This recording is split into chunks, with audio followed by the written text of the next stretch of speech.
What's up, nerds, and welcome to another episode of the Multiverse Report.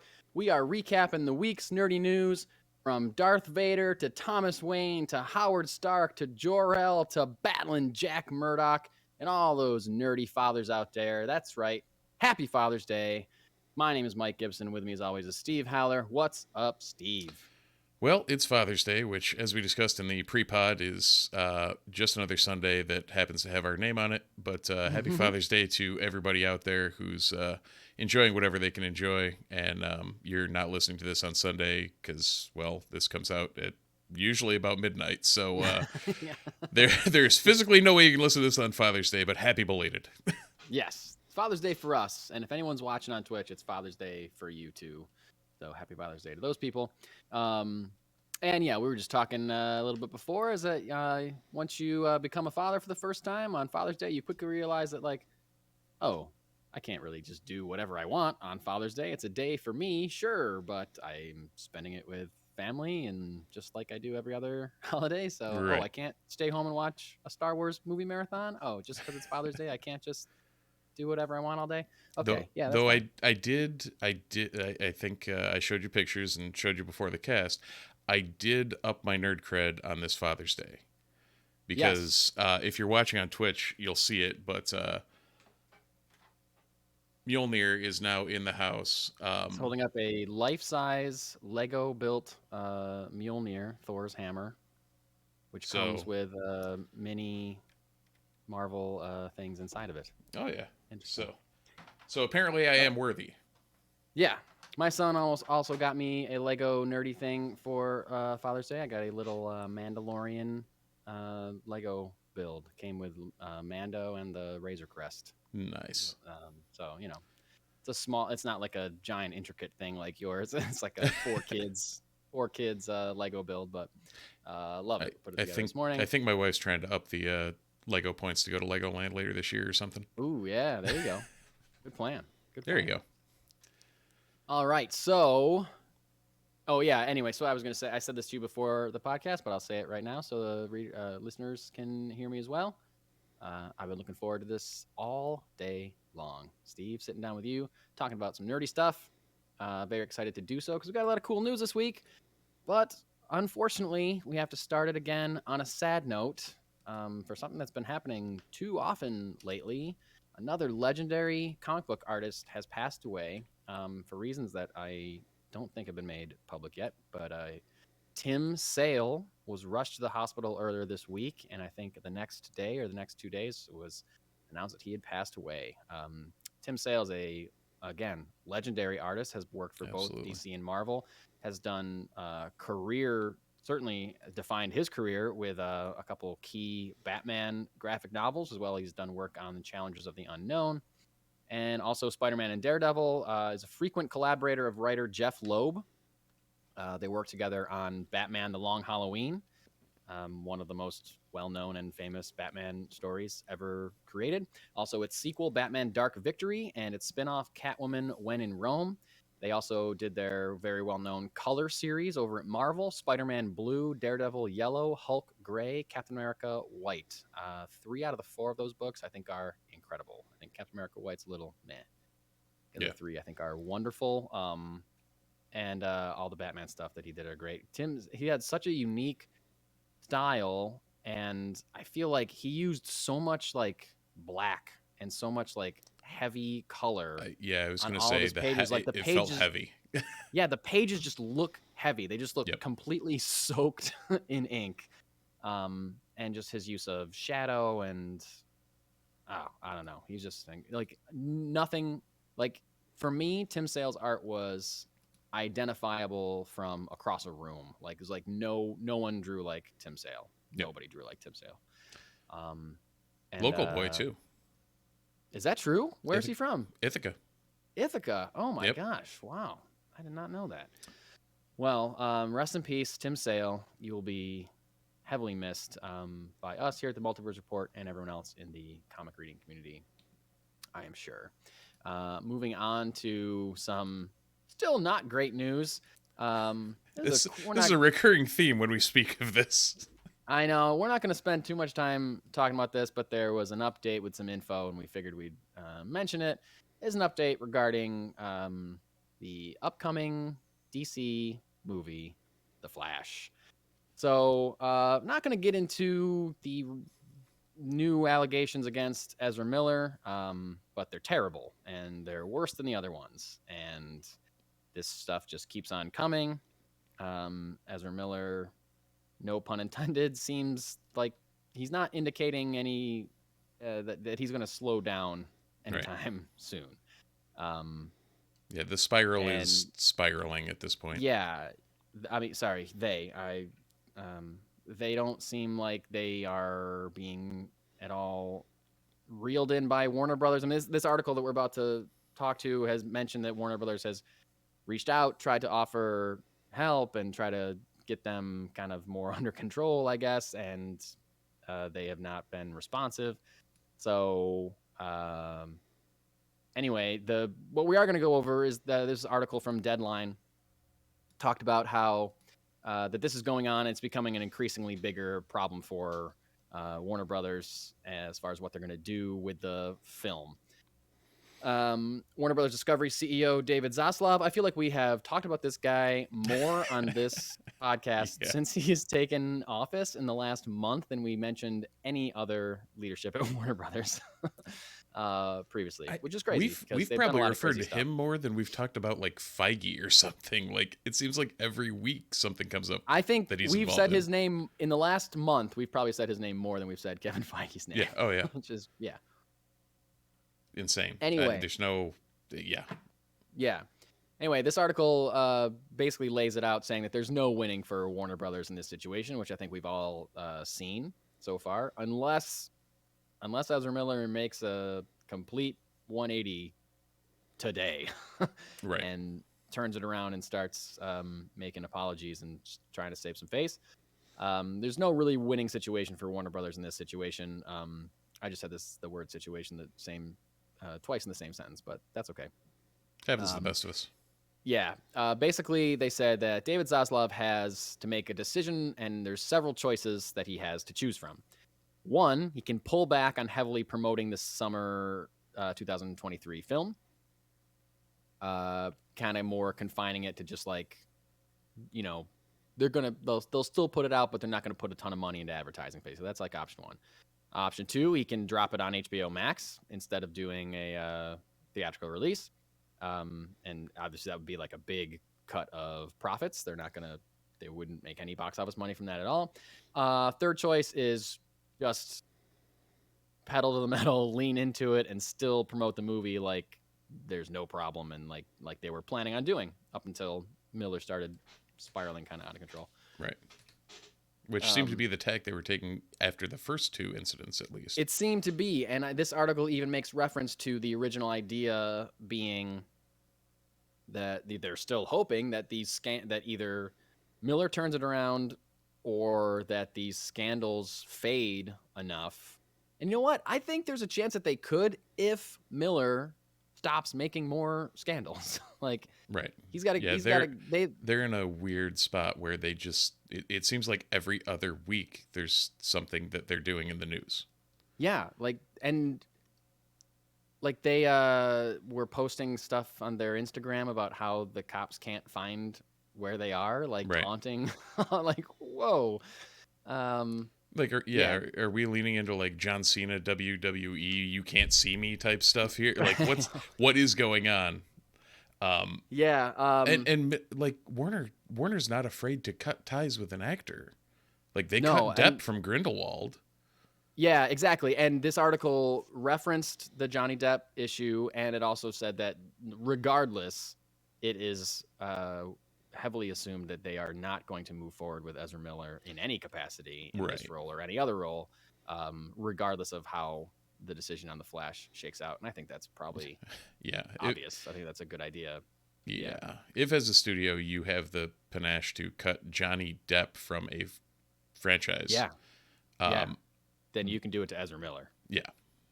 So, I still think this is a huge bummer because, well, everyone, all the listeners to this show know that I'm a DC guy. and I've talked about how I really want to see this movie. I still really want to see this movie. It hasn't like, Right. um, I don't know that. I don't know that. I mean, they're clearly a very problematic person, um, and I don't know. I guess I'll have to wait and see the movie if I there's some people that get canceled or get Me Too'd or whatever that, or there's allegations against, and it's kind of like a sliding scale, and it's a personal one too for everybody that is involved, whether they can still stomach looking at that person's face or seeing that or hearing that person's voice, blah blah blah.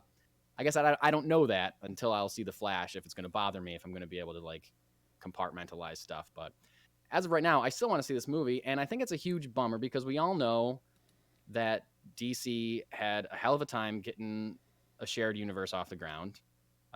It Zack Snyder almost completely railroaded any chance they had of maintaining a successful one, and then in the last few years, they've really gotten their shit together, I believe, with, the Wonder Womans and the Aquamans and the Shazams and the new Suicide Squad and Peacemaker and Batman. The new, Right.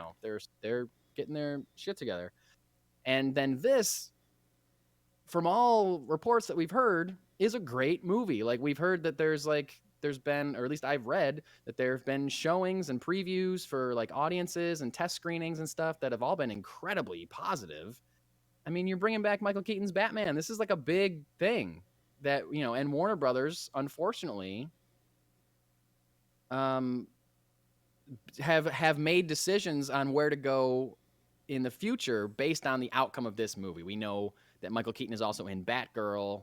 Like, this is the movie that's supposed to like merge universes or tie things up or do whatever. And now the star of it, through no fault of their own, now this movie is getting railroaded, Right. and it's just a shame because like you can blame so many other failings of the early DCU can be blamed directly on the leadership at Warner Brothers, and this, for all intents and purposes, was going to be a smooth sailing movie until Ezra Miller Right. And now here we are. decided otherwise, and now here we are.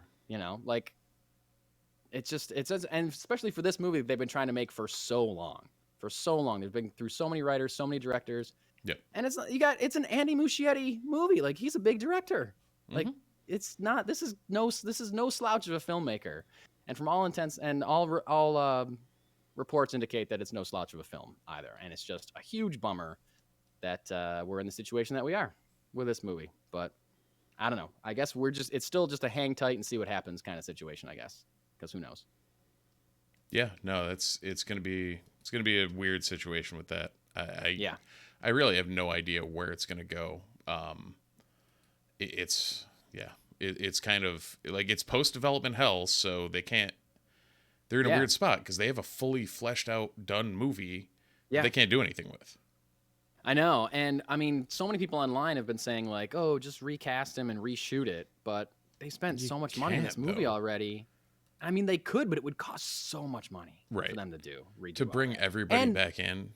Because they're in the same situation that they're in with Joss Whedon doing Justice League. Right. Reshooting half the movie, like, and spending so much money on a movie that now is getting so embroiled in scandal that is it even going to fix the movie? Is it going to make it better? Is it going to make people go to see it?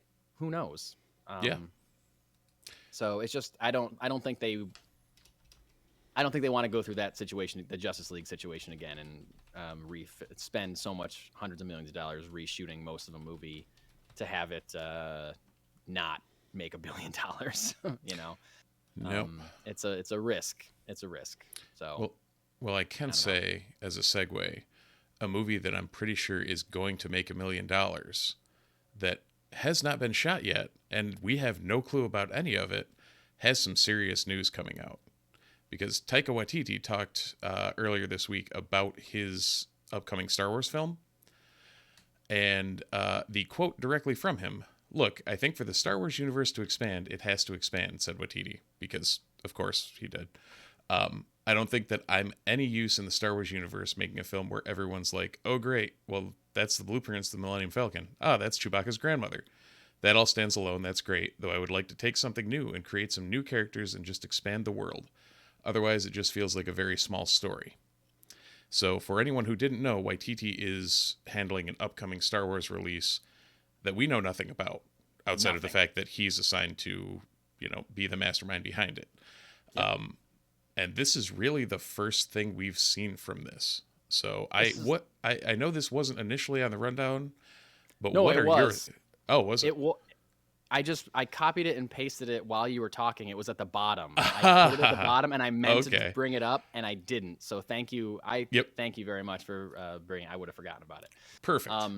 So yeah, honestly, so perfect. Just like a mind meld situation. It's almost like we've been doing this for a year. I know, right?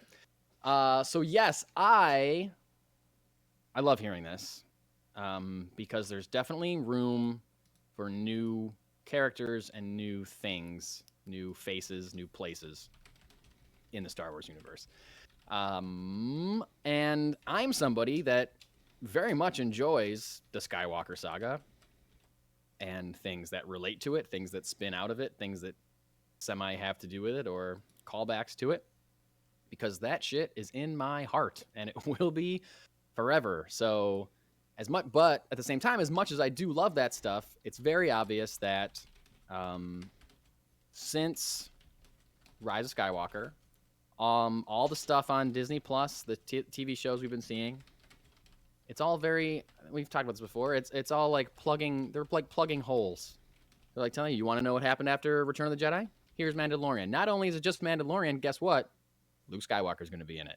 So like, oh, you want to know what happened with Boba Fett? Oh, well, here's what happened with Boba Fett. Let's plug some holes there. You want to know what happened before Cassian Andor happened in Rogue One? Here's this show. It's all very much like, even like Clone Wars or Rebels. It's just like we're filling in the gaps. Yep. I don't need that all the time. And as much as I like that, I do want to see something else, and I want to see what happens next. And we don't know what happens. We don't know when this movie happens. This is the most that he's talked about it. And he's just saying that it's going to be different. It's going to have new characters. And I agree with him. I don't think he's somebody to bring in to just make to make episode 10 or whatever. Right.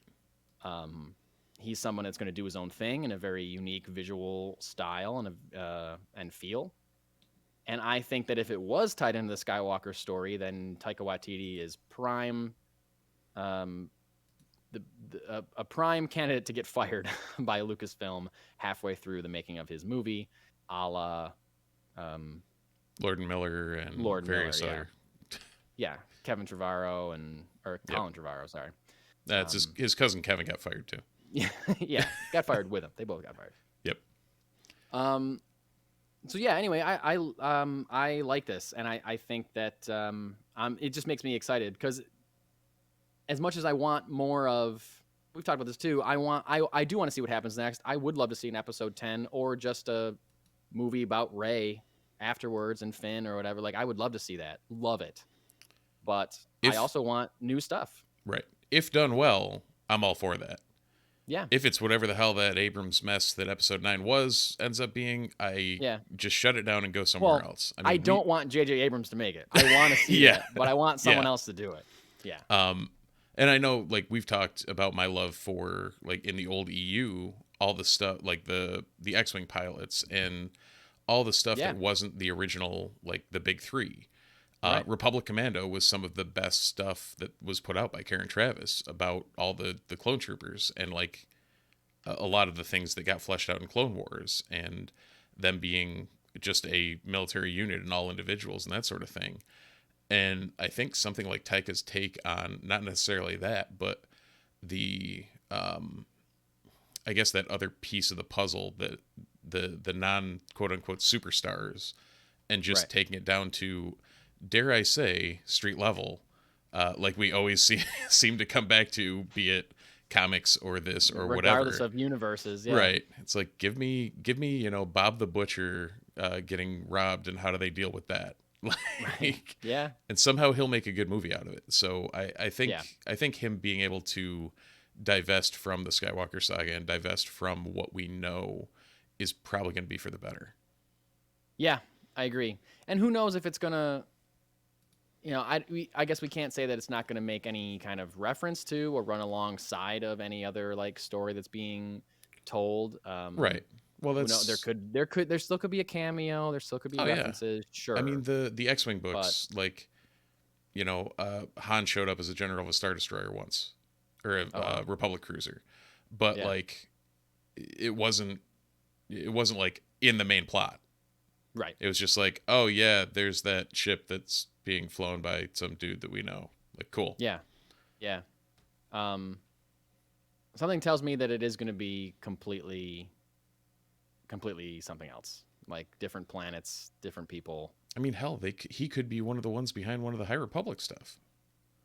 Yeah. Where they're just setting it in a completely different era and just letting him go wild. Yeah. But even that though, because like the Acolyte too is the other thing that's in the High Republic, and it probably won't tie into much else, if anything else. But even that's still like prequel-y. So that's still like, right. I feel like in anything that takes place before, Lucasfilm can't resist the temptation to like drop a hint at like, this is the seed that caused this person to have this idea 20 years later, which caused this person, like that kind of thing. Well, even the High Republic stuff, like Yoda is still there. Exactly. That's a like, mainline character. Oppo Rancisis still there. Like there's I don't Jedi, know who that is. We talked about him last week, the snake dude, beard. Oh, okay. Jedi Council member. Yep.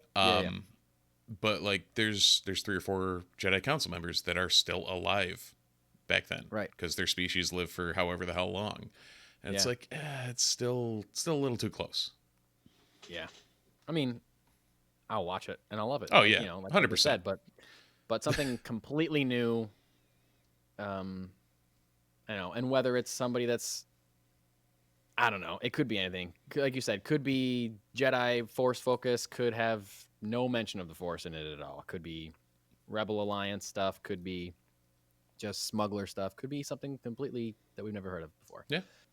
But Taika clearly has a passion for this. Lucasfilm's clearly on board with him. Hopefully they stay on board with him. That's all I got to say. Whatever it is, I'm here for it all. Yeah. Steve, you and your vast encyclopedic knowledge of Star Wars, we have seen, or Taika Waititi has been involved in a Star Wars project previously. Which one, and what was his involvement? Oh, I don't know, but I'm going to hold on to this one for the next time I end up in Star Wars trivia. Well, I'll give you a hint. He did a voice. We haven't seen him, but we heard him in a Star Wars. I remember hearing about this, and I can't remember who or what. Here comes the next clue. Yeah. He did a voice in Mandalorian Season 1. No, that was Nicholas. No. Was it IG-11? Yes. Yes. He voiced IG-11. There we go. Yep. Got there eventually. You did. All right, moving on to Westeros. Talking about some Game of Thrones nonsense. Is it nonsense? I don't know. Let's talk about it and figure it out together. All of us.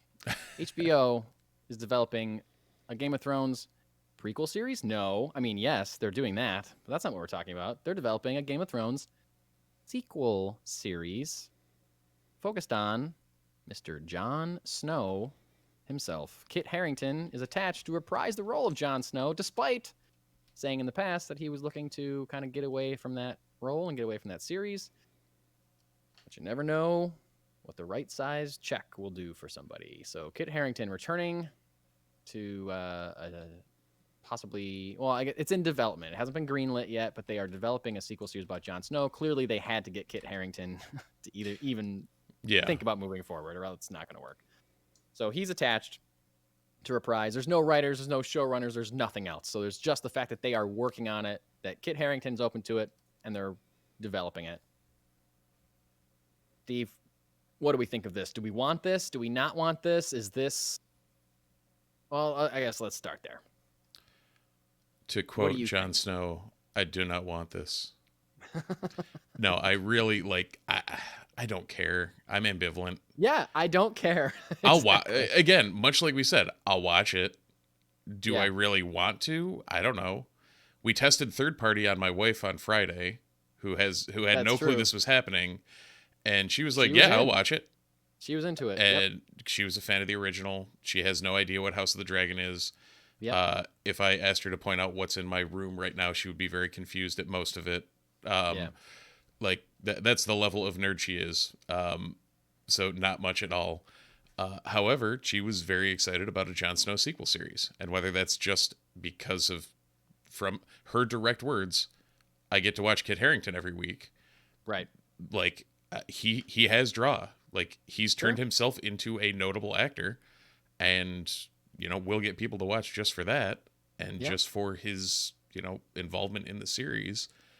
But beyond that, I mean, I don't know. Do you want to see a King Beyond the Wall series? Like that'd be pretty cool, but do we need it? Right. Because that's the thing. At the end of Game of Thrones, he's not even. He is rode away. He left. He went Right. beyond the wall with the wildlings. So he's not even around anyone else that we would remotely care about. And I'm sure if this series is a success, we will see other people pop up probably. But I think this has a harder as much of a hard climb as House of the Dragon has, being the first Game of Thrones thing to come out after the failure of the final season of Game of Thrones. That's like a real litmus test for anything else Game of Thrones related, I believe. House of the Dragon will be. Yeah. If it is a huge success, here's what I think. I think they're announcing this now. They're going to see what people react to this announcement. Then when House of the Dragon comes out, if it blows the doors off of HBO Max and people lose their minds for it, and all of a sudden Game of Thrones fever is like back in a big way, then we will get a showrunner and a writer and a everything right up. production start date like the week after House of the Dragon premieres or whatever. Now there are currently 7 in development. Yes, I know. I read that. I didn't read all of them. So you've got the 2 that we've talked about, the Jon Snow series and the House of the Dragon. House of the Dragon. Which that is definitively greenlit since it's coming out next month. Coming out next month. A month and a half. August, yes. Then Dunk and Egg, which is the tale of... I forgot about that. Yep. Aegon Targaryen and Sir Duncan the Tall, which those books were really good. Like it would be a prequel set to what we know of Game of Thrones. Yeah. But it tends to be a little lighter and fair and a little more confined, not the grandiose scope of Game of Thrones or what House of the Dragon seems to be telling. Right. There's an animated spinoff. There is 9 Voyages, which is following Corlys Velaryon, the Sea Snake.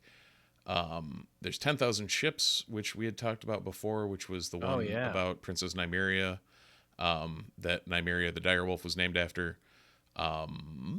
And then apparently something about Flea Bottom. This is too many. So if you want street level, Flea Bottom is about as street level as they get. Wow. With a name like Flea Bottom, you're not getting too much higher off the street. Yeah, the area of the capital known for both its poverty and its crime. So, okay. That is, in my opinion, too many Game of Thrones spinoffs that are in development. I would think so. Plus, there were 2 that were canceled. Yeah, right? The one about the Night King and... They shot a whole pilot with Naomi Watts. Yeah, yep. Crazy that didn't go. I don't know. It must have been real bad. But yeah, it was either real bad or really not the right time for whatever the hell they were doing, because they seem to have canned it pretty quick. Yeah. Well, clearly HBO is hoping that House of the Dragon hits, and I think if it does hit, that we are going to see all these, or a lot of these series that are in development. We're going to see some movement on a lot of them. And it all depends on House of the Dragon. Who knows? I don't know. I'll give it a shot. I'm somebody I'm certainly not excited about it. You're Thrones ambivalent at this point? I'm not a big, in general, I'm not a big like swords and sandals. Right. I'm not swords and sandals, swords and sorcery, whatever you want to call that genre, fantasy, high fantasy. I'm not really into that stuff. at all. So it was just the fact that Game of Thrones was such a good show that I got sucked into it. And so the quality of House of Dragon has to be that good to get me into it. Otherwise, I'm not going to care, you know? So I'll go into it. Like, I mean, I started Game of Thrones hearing from 1,000 people how good it was. So I kind of went in with expectations. This I'm going in with none. So that might bode well for it, or it might not. I don't know. House of the Dragon. As far as the game, I mean, I'm going Snow, in with no expectations either. So as far as the Jon Snow thing, right now I feel like I could care less because I don't care about any character from Game of Thrones anymore. I just don't. The way the show ended did not leave me wanting more of any of it. So you didn't want to see Bran just, he had the best story, so he's the king. No, I didn't want to see any of that. But I don't want it. If it ends up being good, great. But it's gonna. It's got a hill. It's got a hill to climb. It's got a hill to climb, and everything hinges on House of the Dragon, I think. So we shall see at the end of August how House of the Dragon is. If Matt Smith can save Game of Thrones. Yeah, we'll see. If Doctor Who can save Game of Thrones, who knows? All right, one more quick Marvel story before jumping into comics. Speaking of tapping out on franchises, yeah, I don't know about this one, man. I don't know if I can hang with this one. We found out that there is a Wonderman series in the works for Disney Plus. Wonderman. Okay, this is Destin Daniel Cretton, who I believe directed Shang-Chi. Yes, he did. He's going to serve as producer. Apparently, when he signed the deal to do Shang-Chi Part 2, he also signed a deal to develop a Disney Plus show at the same time. We might have even talked about that on the show. At that time, I believe it was rightly assumed by you and me and everybody else that it was going to be a Shang-Chi related Disney Plus series. Nope, it's Wonderman. Andrew Guest, who previously was a writer on Community, is going to serve as head writer. So I feel like I hear a lot of you casual comic book fans out there saying, Wonderman, is he related to Wonder Woman? And wait, it can't be, because Wonder Woman is a DC property. Well, that's correct. Wonder Woman is a DC property. Wonder Man is a Marvel property. They are not related in any way, and they're making this show despite, I'm sure it's going to throw many casual fans into crazy confusion. Well, and even better, there is a quote from Stan Lee in 1978. Oh, let's hear it. Years ago we brought out Wonder Man, and DC sued us because they had Wonder Woman. And I said, okay, I'll discontinue Wonder Man. And all of a sudden they've got Power Girl after Marvel had introduced Power Man, Luke Cage. Oh boy, how unfair. And then they brought Power Man back. Or Wonder Man back. Wonder Man back. That's funny. I didn't think about that. Because I never think of Luke Cage being called Power Man. He was called Power Man. That was what he debuted as. Luke Cage. Yeah, now he's like for a long time at this point. Yeah. As long as we've been reading comics for the most part, I think. It's all right. Fine. Good point, Stan Lee. That's fair. But anyway, Wonder Man, created by Stan Lee and Jack Kirby and Don Heck in 1964. He was a one-off villain originally for the Avengers. He was in one issue and died. And then no one stays dead in comic books, so they brought him back a few years later, and he became a member of the Avengers. And he's got he can general Superman-ish powers. Yeah. He's strong, he can fly, he's fast, he's invulnerable. He has he can like shoot lasers from his hands or something. He can turn himself stuff into ionic energy or something. Oh, okay, those something lines. weird. Yeah. I knew him from West Coast Avengers. Yes, he was one of the founding members of West Coast Avengers, which I read in the 90s. Yes, Thanks, Steve. For my money, there's no more boring member of the Avengers than Wonder Man. I don't know. Yeah, no.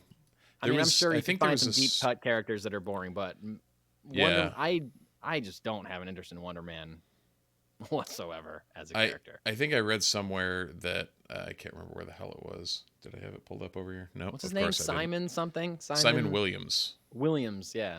So you want a boring name on top of a boring character. There you exactly. go. They and sorry if there's any hardcore Wonder Man stands out there. Or anyone named Simon Williams. It's also true. We just insulted your name. Right. I mean, you're talking to Mike and Steve here, so. Yeah, right. But the God, what the hell was it? I lost it.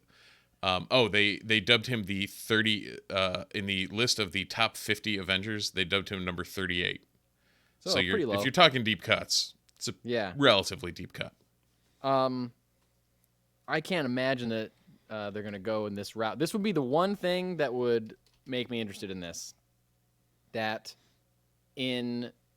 You cannot see these in the final film, unfortunately, because I guess there was a deleted scene. But in Guardians of the Galaxy Volume 2, James Gunn, there's a scene in where like the whatever is ego is taking over every world or whatever, and like the plants that he put on all the planets are erupting or whatever. And on Earth, it's like taking over like a city street, and there's a movie theater. And I guess there was going to be a scene closer to the movie theater or something, a shot of the movie theater where the posters outside of the movie theater were for movies starring Simon Williams, because I think, wasn't he an actor in the comic books in some way? I don't know. Maybe I'm making that up, or maybe that's just... Yeah, anyway. I'm not sure, but I do remember reading that about... Yeah. Like, it was going to be starring Simon Williams or something. Starring Simon Williams. And Nathan Fillion took the photos, stood in as Simon Williams in those fake movie posters. And I think the marquee even might have said Simon Williams Film Festival or something like that. So it was deleted, or you can't see it. You can't really see it in the final film, or the scene that it was prominent in was deleted. So it's not technically canon. But if you give me Nathan Fillion as Wonderman, I'll watch this show. But unless there's something very exciting that comes out as far as casting or something, or the trailer really blows me away, this might be the first Marvel Disney Plus show that I skip, because that you officially are just out on. There's nothing about this is intriguing to me. Yeah. At all. And in a time where we are in a complete glut of superhero and nerd content, and specifically Marvel content, if I got to give something up, it's going to be Wonderman, I think, as of right now. We will see. Maybe it's going to come out at a time where nothing else is happening, and it's the only thing worth watching on television. Maybe it's going to be incredible. I don't know. I could be wrong. I'll say that right now. I could be wrong, and if I am, I'll admit to it, Multiverse Report listeners. I promise you. Yep. But as of right now, June 19th, 10:30 at night, I'm not into it. Yeah, it's not really doing much. Yeah. But I can say another deep cut in Murdock that I don't believe either of us actually finished, although I enjoyed what I saw. It didn't grab me. Nathan Fillion voiced Wonderman. Oh, he did. And he was referred to as a pending Avenger. So. Oh well. Who knows then? Maybe. I would watch. I would definitely watch. Okay, that. If Nathan Fillion is cast as Wonderman, I'm watching the show. Yes, that's what I just said. Yes, I watch it. If he's Wonderman, yes, 100%. But I don't Beyond think they're that, gonna do that. Yeah, no. I think there's like 5 other characters they've wanted to cast him as. So, I don't know if Wonderman's gonna be the one that grabs him. I don't think so. I mean, we'll see. Who knows? All right, we'll see what happens with that. I'm sure we'll get more on that as it goes on. But there's also like 50 other Marvel series in the works, so it might be a while before we really hear anything concrete. Right. But speaking of Marvel, moving into comics, we got 2 unique and 2 cool Marvel announcements this week as far as new series. Marvel's debuting a new Midnight Suns series from Ethan Sachs and Luigi Zagaria. This is a Midnight Suns book. Actually, Steve, do you want to give a little quick rundown on Midnight Suns? I feel like you have a better understanding of it than I do. Yeah, it's like Marvel Supernatural. Kind of like how what's the DC analog that you've referred to a couple times? Justice League Dark. Yeah. Like Justice League Dark, Zatanna, Constantine, and magic wielders. Right. Yeah. So historically it's been that. This iteration seems to be slightly different. Past team members on Midnight Suns have been, Vengeance, Hellstrom, Scarlet Spider, Morbius, Werewolf by Night, Danny Ketch, Johnny Blaze, the Ghost Riders, Strange, Blade, Iron Fist, Elsa Bloodstone. So yeah, Doctor Voodoo, like a lot of the very magic-y, supernaturally type Marvel cast members. Yeah. This one is seemingly tied much more towards the upcoming video game. Right. Because Wolverine is in the cast, and I'm pretty sure he does not have much to do with any sort of magic. Whatsoever, my friend. Yeah. Yeah. So. Yeah, the team for this series is going to be Wolverine, Ghost Rider, Magic, Nico Minoru, Blade, and Zoe Laveau from Strange Academy. A couple of those characters I'm not super familiar with. I know Nico is from Runaways. Zoe Yep. Laveau I'm not super familiar. I'm not familiar with at all, I should say. But yeah, you're right, man. This comes out on September 14th, and I feel like no doubt it is to either raise awareness of or raise interest in or have some kind of tie-in to the video game that's coming out that October, Midnight Suns, which also feel includes non-magic characters, I think. I mean, it does have Blade and Ghost Rider and Magic, I think, are in it, but also I think Wolverine is Spider-Man in it. Like that's they're clearly like trying to walk the line of like, okay, we got to put in a lot of our popular characters, but we also got to put in some actual magic characters at the same time. So that is very cool. I know Midnight Suns was a thing that people really liked the first time it was out. People were very excited when the video game was announced, so it makes sense they would bring it back for both of those reasons, I guess. Zoe Laveau is a Strange Academy character.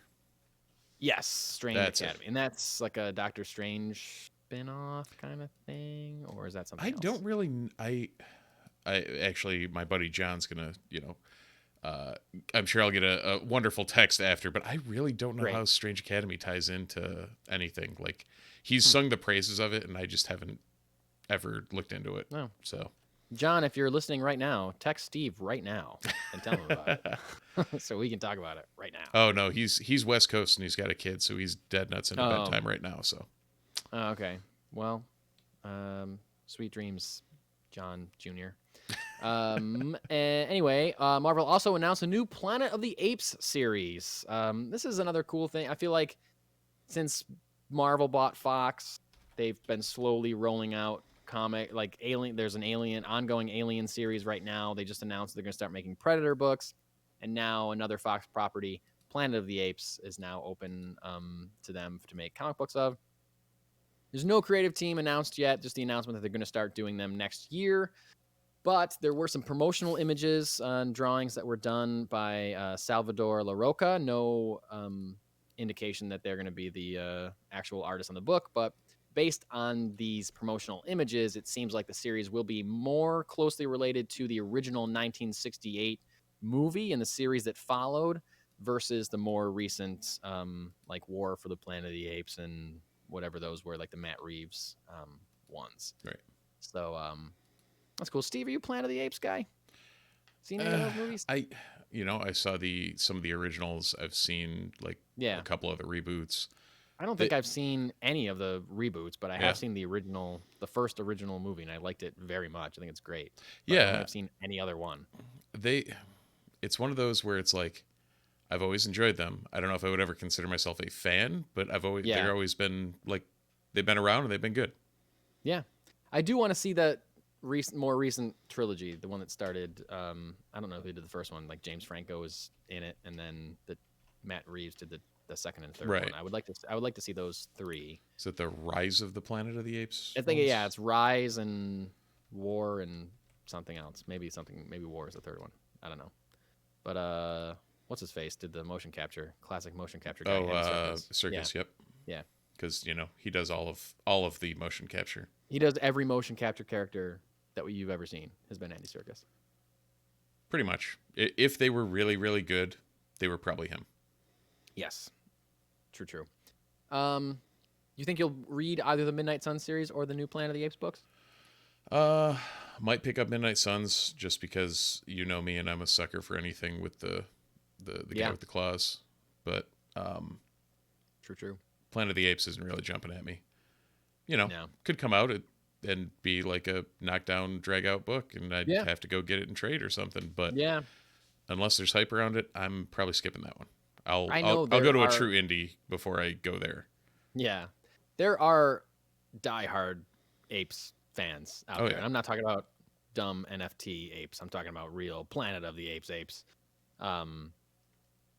So I think all those people will be incredibly happy that there's just more Planet of the Apes content. I feel like out there in the world, and we'll see. I feel like it's inevitable that I don't know how that trilogy ended, but I feel like it's inevitable that we'll get more Planet of the Apes something on Disney Plus or Hulu or whatever eventually, because it's a property that has name recognition and weight to it. So, and I mean, with LaRocca tied to it, it's they're putting they must be putting a decent team on it. Yeah, for sure. Did they announce a writer at all, or is it just going to be nothing? They've only announced LaRocca on art. No, not even that. I think he just did the promotional stuff. So I mean, it could be him. Weird. But we don't really know. There's just images to. Okay, so it's just like announcement images. I gotcha. Yep. Yeah. So who knows? DC this week announced a 30th anniversary Harley Quinn book coming this September. Super cool. They usually do. They've been doing like 80th anniversaries, but Harley Quinn's one of their most popular characters, and she's got a long way to go before she's 80 years old. But we'll celebrate a 30th anniversary. Absolutely. Writers announced, or some of the writers announced, are Amanda Connor, Jimmy I never know how to say this dude's name. Palimati, Paul Dini, Stephanie Phillips, Stefan Sejic, Sam Humphries, Cami Garcia, Mindy Lee, Terry Dodson, and Cecil Castellucci, and more. Some of the artists that have been announced are Chad Hardin, Gulian March, Riley Rosmo, Erica Henderson, Jason Badauer, John Timms, Rachel Dodson, and Raphael Albuquerque, and more. So definitely some Guillaume March. Thank you. Definitely some big writers of Harley Quinn: Paul Dini, Stephanie Phillips, Stefan Sejic, Sam Humphries, Cami Garcia. They've all written Harley well in the past. It's very exciting. Of course, Harley, a rare character to debut in a television show and to then become canonical in the books to such fan fervor. I feel like, I mean, other characters have gone from screen to book, but not necessarily become one of the flagship characters of the universe, you know. And Harley is certainly one of the most popular characters that DC has right now. So definitely deserving of a 30th anniversary. I will pick up this book. This week in local comic book stores, we got Amazing Spider-Man #4, Batman Superman World's Finest #4, Black Adam #1, Bloodstained Teeth #3, Catwoman 44, Deadly Class #53, Fables 152, Flash 783, I Hate This Place #2, Miles Morales and Moon Girl team up #1, Nice House on the Lake #9, Nightwing 93, Something is Killing the Children #24. I'm very excited about this next one. Last year, there was a series from Matt Fraction called Superman's Pal Jimmy Olsen. It was absolutely hilarious and incredible, and I loved every second of it. This week, we're getting a one-shot called Superman's Pal Jimmy Olsen's Boss, Perry White, #1. It's a one-shot about Perry White, editor of the Daily Planet. I don't know what it's going to be, but I can't wait to read it based on the Jimmy Olsen book that was so good and so funny.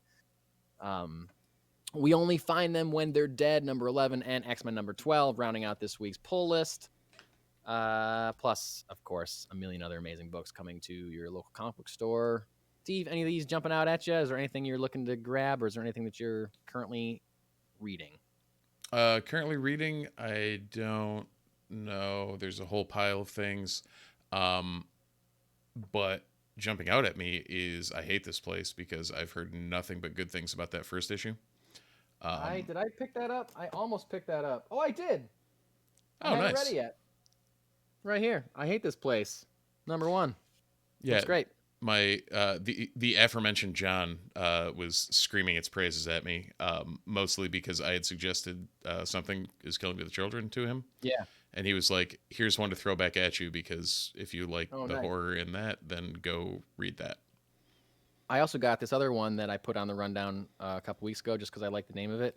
8 Billion Genies. Oh. I don't know if you remember me reading that name off. Put it on there because I thought it was a cool name.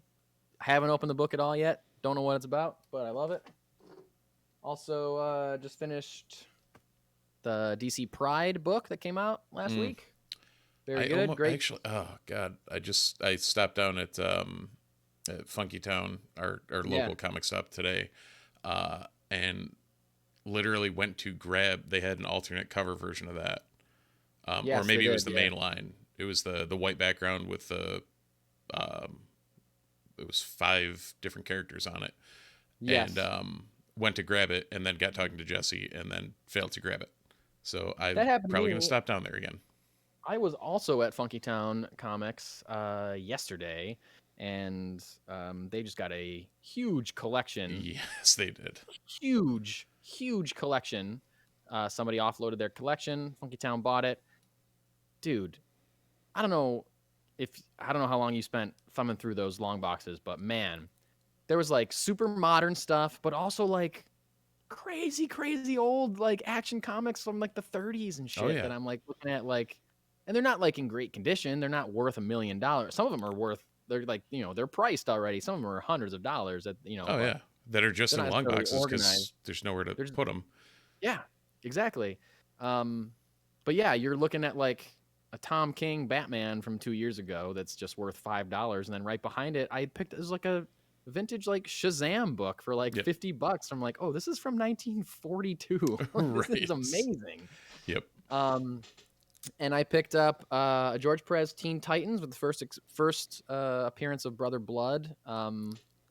And I had in my hand, and I set it down with the second appearance of Deathstroke, Teen Titans book, and I set it down and grabbed something else and forgot to pick it back up. So Yep. I don't know if it's still going to be there, but if there's any big Slade Wilson fans out there, get your asses to Funky Town Comics and get his second appearance, because it was, again, the condition wasn't great, so it may have been like $20. Like it wasn't Right. like crazy expensive. I've always been of the ilk, and I'm doing it with the 83 Wolverine arc right now. Yeah. The seminal Frank Miller, of get them in the collection and then upgrade them as needed. Yeah. It's like I just want one copy of each of the 4, and then down the road, if I find one that's like pristine, I'll sell the old one and like just upgrade. Yeah, there you go. So yeah, I know. I have to go there sometime when I'm not like on the clock, because I feel like he was getting ready to shut down, and I was like, I had gone in to grab my pull, and I was like, all right, dude, I'll it's either I did get the collected chrysanthemum.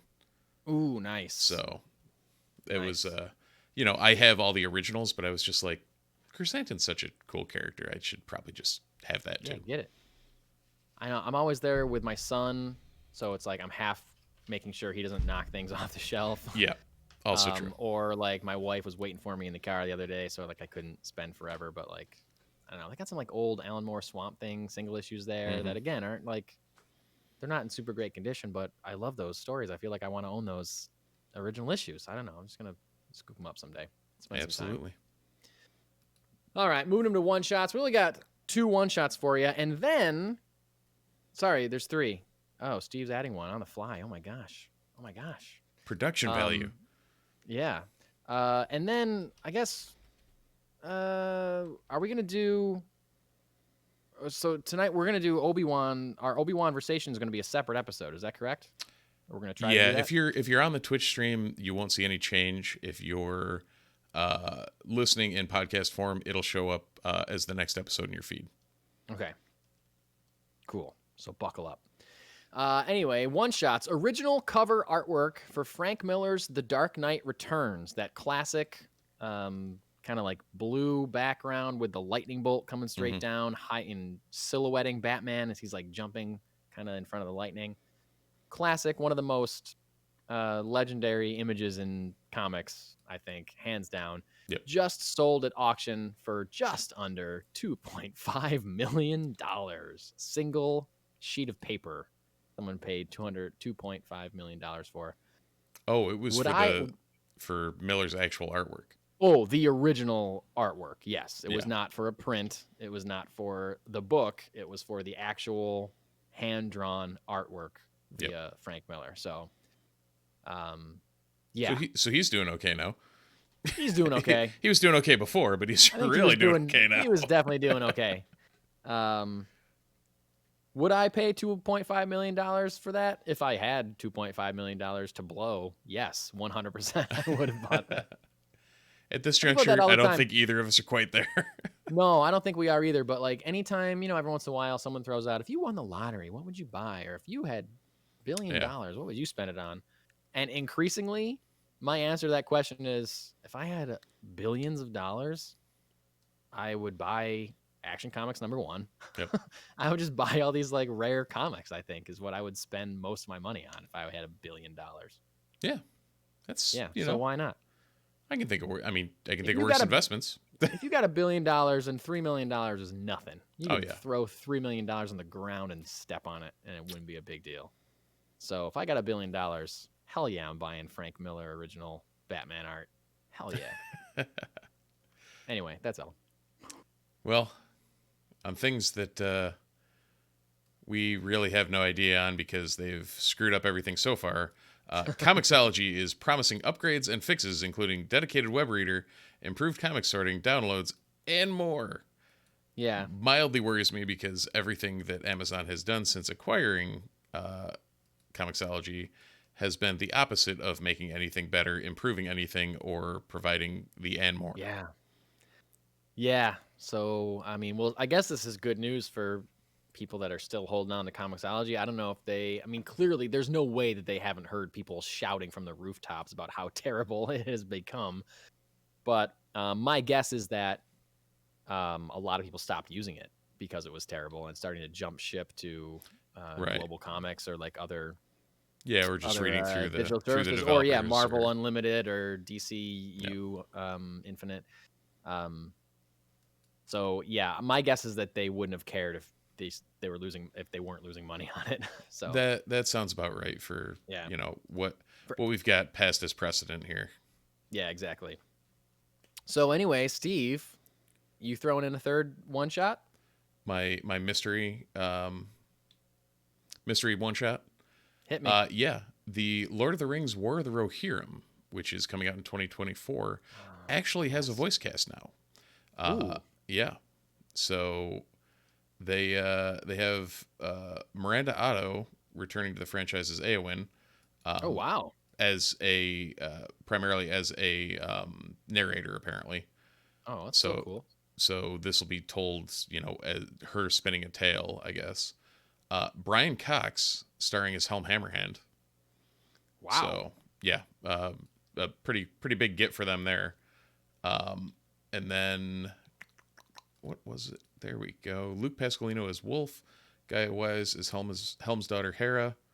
And other actors cast in unspecified roles include Lorraine Ashburn, Yazdan Kafori, Benjamin Wainwright, Lawrence Ubong Williams, Sean Dooley, Michael Wildman, Jude Ekwodike, Bilal Hasna, and Janine Duvitsky. So, they've got a voice cast. So apparently the animated movie will hit theaters, which I don't know if that had been announced either. But will hit theaters on April 12th, 2024. So we got a date, a theater announcement. Yeah. That's way longer than I thought it was going to be. I thought it was coming next year. Yeah. 2024. So God. So we now have a date, a theater announcement, and a voice cast. And a cast. So things are moving forward. And I think that might be the first Amazon movie that's going to theaters. There must have been another one. They've had didn't they have something that was like an Oscar nominated movie? Netflix has. Maybe Amazon hasn't. Yeah, I don't know. They must have had stuff in theaters, but that's like the big I don't think anything's been like a big IP thing, right, for them, But wow, okay, yeah. So got a while to wait, but hey, Lord of the Rings fans, be happy about that. All right, so like we said, our Obi-Wan conversation is going to be a different episode, but I'm going to do a quick review of Ms. Marvel episode 2 for our Is Ms. Marvel Marvelous recap, because Steve hasn't watched it. I did not. I've been holding out to watch it with my wife, and we failed at actually getting our schedules together. So this probably would have been bumped out into a separate episode also. But since Steve didn't watch it, I'm just going to go over my thoughts on it really quick. Episode 2 of Ms. Marvel. Is Ms. Marvel marvelous? Yes. I continue to think that it is. I like this episode more than I like the first one. There's a lot more of her figuring out her power set. We see a lot more of the things that she's kind of doing. No, they're not stretchy and beginning powers from the book still, but whatever.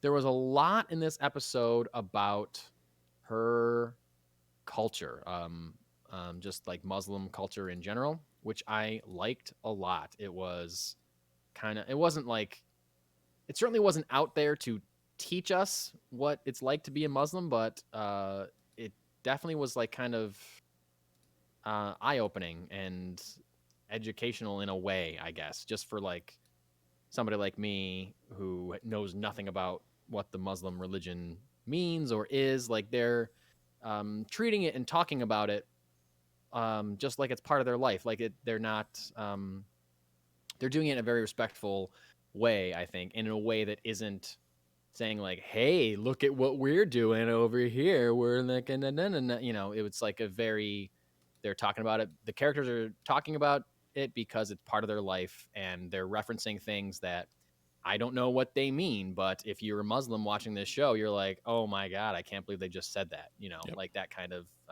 thing. Very inclusive, which I liked a lot. There is a musical number in this episode that I thought really? was incredible.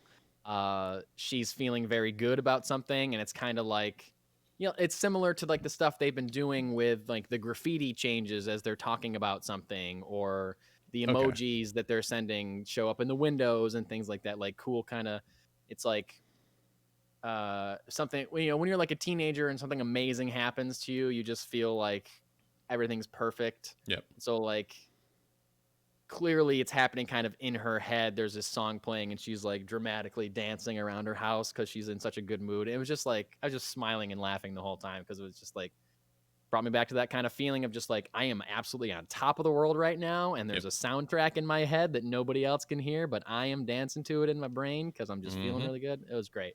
And we're not talking like Gershwin, Rogers, and Hammerstein type stuff here. We're talking no. Yeah. And we're not even talking like Spider-Man 3 kind of thing either. Okay. It's just it's very in with the scene and like what's happening. It's very organic kind of to like the kind of show it is. I'm glad you got that in, because we had to get a Spider-Man reference in at some point, because we I hadn't talked about him the entire episode. We're running so out of time. Good point. Had to slide that one in under the wire. Yeah. So yeah, it was very good, and they're introducing new elements to the story, like a possible love interest for Kamala Khan, and leaning into maybe getting some more answers about the bracelet that she's wearing and why it's giving her some powers, like kind of foreshadowing that. We still don't really have a good line on like, is there going to be a villain in this show? Is there going to be a bad guy? Like, there's certainly no hints at that quite yet. I think maybe we could start getting that. Do we know how many episodes there are of Ms. Marvel? Want to say 6, but I'm probably wrong. I think there's at least 6. All of them are at least 6. Which, by the way, hey, Disney Plus, you can make longer series. If you got Ewan McGregor, if you got 6 episodes, he'll do 8. You know, you got him. It's okay. I mean, he literally said this week that he wanted to do, like, that he'd always be up for returning to this whenever. Yeah.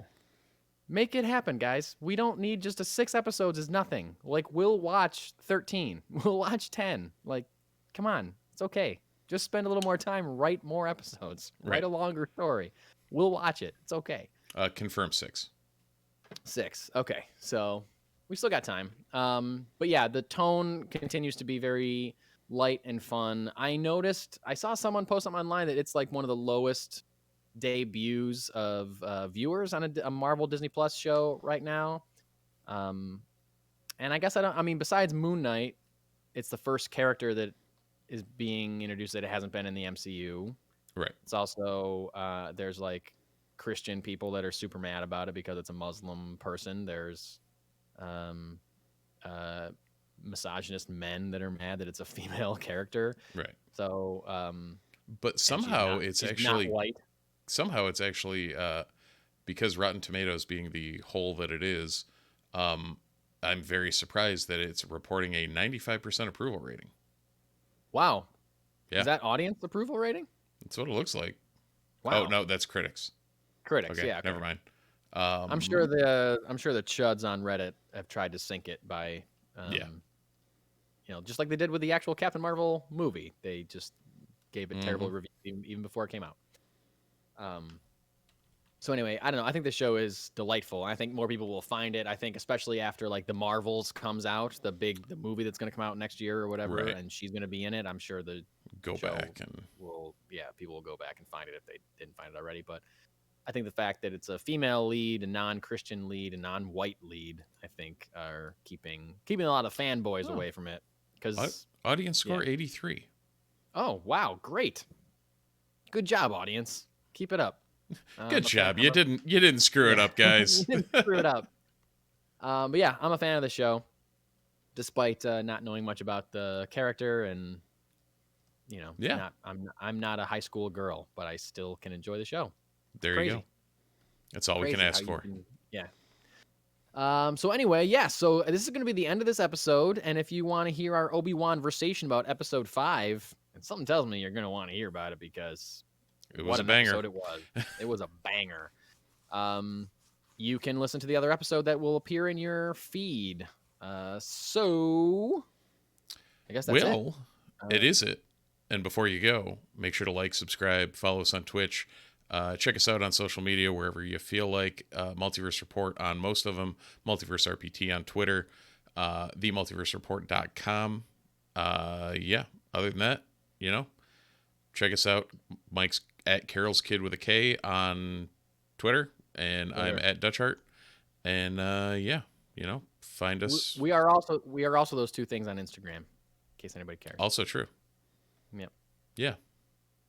And I don't know what a TikTok is, so I'm not there. I do, but I don't use it.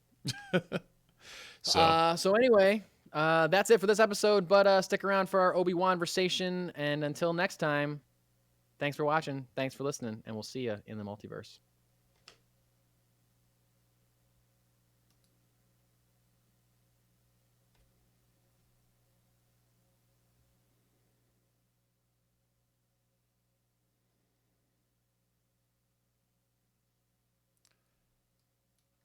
Okay.